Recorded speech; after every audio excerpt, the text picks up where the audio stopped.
जागा तर छोटी आहे, पण एवढं मोठं शिवलिंग या मंदिरातनं गेलं कसं, हाच प्रश्न सर्वांना पडलाय. सांगतोय तुम्हाला, हे तुम्हाला सांगतो, त्यासाठी व्हिडिओ शेवटपर्यंत बघा. आणि हे मंदिर कुठलं आहे तर सांगतो. तोपर्यंत आपल्या चॅनलवर नवीन असाल तर सबस्क्राईब करा, फॉलो करा. सांगतो विषय काय आहे. तर आलो तो दर्शन करायला, पण माहिती पडलं की इथं आल्यानंतर तर या मंदिराचं खूप अद्भुत रहस्य आहे. पहिले तर शिवलिंग जाताना तर लहान होतं आणि शिवलिंग आतमध्ये आता मोठं झालं, कारण की इथं सरळ सरळ आपल्याला माहिती पडतं की ज्यामधून प्रवेश करते शिवलिंग, त्यामध्ये शिवलिंग लहान होतं आणि आतमध्ये गेल्यावर ते मोठं कसं झालं याचा विचार आपल्याला पण पडते, कारण की ती जागा जशी आहे ती ओळखूच पडते. आता मी तुम्हाला दाखवतो. तर सर्वप्रथम आपण शिवपार्वतीचं दर्शन घेतलं आणि शिवपार्वतीचं दर्शन झाल्यानंतर खाली भुईगर आहे आणि त्या भुयारात गेल्यानंतर आपण बघितलं की जसं गावकऱ्यांनी सांगितलं, सर्वांनी सांगितलं, की नेताना सर्वांना वाटत होतं की शिवलिंग मोठा आहे, पण त्यातमधून जाईल का, कारण की त्याचा व्यास खूप मोठा होता, त्यातमधून जाईल का, पण त्यातनं शिवलिंग गेलं. आणि आता आपण बघितल्यानंतर जर त्याचं माप घेतलं तर ते खूप मोठं होते, कारण की शिवलिंग त्यामध्ये जाऊ शकत नाही. एवढा मोठा चमत्कार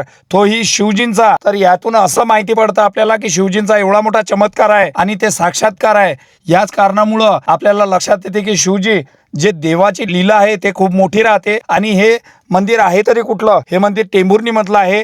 टेंभुर्णी तालुका आहे, जिल्हा सोलापूर आहे, इथलं ते मंदिर आहे. आणि या मंदिराचे खूप मोठं असं रहस्य आहे, कारण की इनॉग्रेशन या मंदिराचं केलं तेव्हा 75 लाख रुपये वर्गणी गोळा झाली होती आणि त्या मंदिराला खूप असे चमत्कार आलेले आहेत. त्या कारणामुळे मंदिराचा खूप गवगवा आहे, कारण की प्रत्येक क्षेत्रामध्ये रिझल्ट दाखवावे लागतात, म्हणून देवाला पण आजकाल रिझल्ट दाखवावे लागतात. आणि रिझल्ट दाखवला तरच लोकांना माहिती पडतं की कुठल्या गोष्टीची व्हॅल्यू काय आहे. त्या कारणामुळे देवानं पण दाखवलं की नाही तर मग मंदिरामध्ये चमत्कार जर दिसला नसता तर लोक त्या मंदिराची कडे जात नाहीत.